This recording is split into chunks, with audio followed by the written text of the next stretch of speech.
মই মই ৰামেশ্বৰ তেলী ঈশ্বৰৰ নামত শপত লওঁ যে বিধিৰ দ্বাৰা স্থাপিত ভাৰতৰ সংবিধানৰ প্ৰতি মই প্ৰকৃত বিশ্বাস আৰু অনুগত্য পোষণ কৰিম। মই ভাৰতৰ সাৰ্বভৌমত্ব আৰু অখণ্ডতা অক্ষুণ্ণ ৰাখিম। মই অসমৰ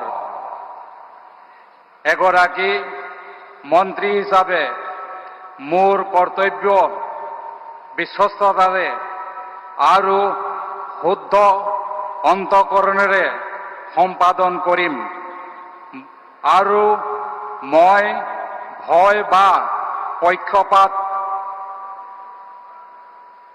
অনুৰাগ বা বিখেদ নোহোৱাকৈ সংবিধানৰ আৰু আইন অনুসাৰে সকলো শ্ৰেণীৰ লোকৰ প্ৰতি ন্যায় আচৰণ কৰিম।